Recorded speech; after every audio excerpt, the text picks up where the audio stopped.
Hello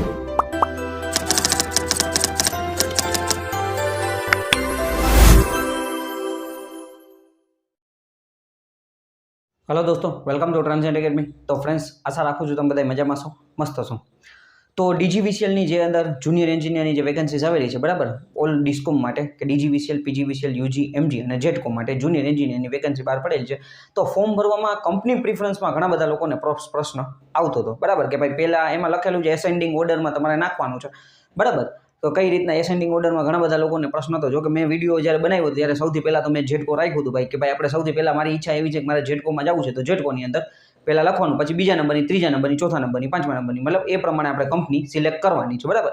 પછી બીજા લોકોને ઘણા બધા ભાઈ કોઈ નોટિફિકેશન વાંચીને અલગ અલગ માધ્યમથી બધા લોકોને ક્વેશ્ચન આવ્યો, ભાઈ એમાં એસેન્ડિંગ ઓર્ડર લખેલું છે, તો ભાઈ ઘણા બધા એમ કીધું કે ભાઈ પહેલાં આપણે મારે ડીજીવીસીએલમાં નથી જવું, એટલે મારે ડીજીવીસીએલ પહેલાં રાખવાનું, જેટકો મારે સૌથી છેલ્લા રાખવાનું, આવું વાત થઈ હતી, બરાબર। પણ હવે એ પ્રશ્નનું આપણે અહીંયા સોલ્યુશન લેવી દઈએ છીએ, બરાબર। ઘણા બધા વિદ્યાર્થી મિત્રોએ મેલ કરેલા છે, ફોન કરીને પણ પૂછેલું છે, જેમાં તમારે પહેલાં જવું છે ને એ તમારે પહેલાં સિલેક્ટ કરવાની છે। આવી રીતના કંપની પ્રિફરન્સ તમારે લખેલું છે, તો પહેલા નંબર ઉપર સપોઝ કે મારી ઈચ્છા છે મારે જેટકોમાં જોબ કરવી છે, તો પહેલા નંબર ઉપર જેટકો ઉપર સિલેક્ટ કરીશ। બીજા નંબર કે હું આ સિમ્પલ મેં વિડીયોમાં કીધું હતું ભાઈ હું જામનગરમાં રહું છું, તો એનો મતલબ મારા પીજીવીસીએલ લાગુ પડે, તો કદાચ મને જેટકોમાં ન મળે તો હું પીજીવીસીએલની અંદર બીજા નંબરનું સિલેક્ટ કરીશ, બરાબર। પીજીવીસીએલ પછી મારી સૌથી નજીક મને એમજીવીસીએલ લાગુ પડે તો હું એમજીવીસીએલ કરીશ, ત્યાર પછી ચોથા નંબરનું છે હું ડીજીવીસીએલ કરીશ, બરાબર, અને પાંચમા નંબરે હું યુજીવીસીએલ કરીશ। આવી રીતના છે, આવી રીતના કંપની પ્રિફરન્સ છે। તો કેટલાય લોકો બરાબર પ્રશ્ન એ હતો કે ભાઈ પહેલાં મારે યુજીવીસીએલ લખવાનું, કારણ કે મારે ડીજીવીસીએલ સૌથી છેલ્લી પ્રિફરન્સ છે, કે ભાઈ મારે યુજીમાં ન જ જવું, આ તો હાવ છેલ્લે ભાઈ ન મળે તો આપણે અહીંયા ચારમાંથી ન મળે તો આપણે યુજીની અંદર જઈ શકીએ, બરાબર। તો આને મારે પહેલાં લખવાની કે જેટકોને, તો હું તમને પહેલાંથી જ કહી દઉં છું, બરાબર, કે ભાઈ જેટકો જ પહેલાં લખવાનું છે। વિદ્યાર્થીઓ મેલ કરે હતા, એ મેલનો મેં આપણા ગ્રુપની અંદર સ્ક્રીનશોટ એ મોકલેલો હતો, બરાબર। જે ડીજીવીસીએલમાંથી જવાબ આવ્યો હતો, હાઈએસ્ટ પ્રાયોરિટી પહેલાં તમારે કરવાની છે।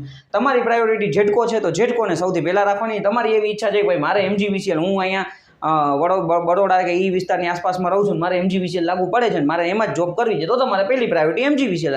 જે પ્રાયોરિટી ભાઈ હાઈએસ્ટ હોય, તમારે જેમાં જવાની સૌથી પહેલાં ઈચ્છા હોય ને એ તમારે હાઈએસ્ટ પ્રાયોરિટી રાખવાની છે। એના પછી બીજું, ત્રીજું, ચોથું, પાંચમું એસેન્ડિંગ ઓર્ડર ને આન તેન એવું બધું કંઈ મગજની અંદર રહેવાનું નથી, બરાબર। ફોન કરીને પણ પૂછી લીધું છે, મેલના રિપ્લાય પણ આવ્યા છે, બરાબર। હવે જે એમાં લખેલું છે એને આપણે જોવાનું નથી, અને તમારી એવી ઈચ્છા હોય કે હું વિડીયોમાં કંઈ ખોટી માહિતી આપું છું, તો તમે તમારી રીતે મેલ કરી અને ફોન કરીને પૂછી શકો છો, બરાબર। બાકી મારી પાસે જે બીજા લોકોને પૂછીને અને ફોન કરીને અથવા મેલથી જે કાંઈ પણ રિપ્લાય આવતા હોય ને એ પ્રમાણે હું વિડીયો બનાવીને આન્સર આપતો હોઉં છું, બરાબર।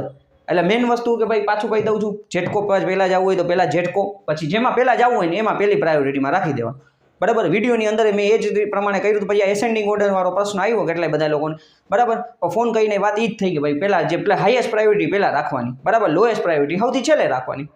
સ્ક્રીનશોટ જો અહીંયા દેખાતો હશે મારી પાસે, તો એ હું તમને અહીંયા શેર કરી દઈશ, બરાબર। એટલે આ રીતના તમારે ફોર્મ ભરવાનું છે। જે આ પ્રશ્ન હતો એનો સોલ્યુશન કરી દીધું છે, અને તમને આપણે શું કહીએ કે સંતોષ ન મળે તો ફોન અથવા મેલ કરીને તમે તમારી રીતે જાણ કરી શકો છો। Okay, thank you friends.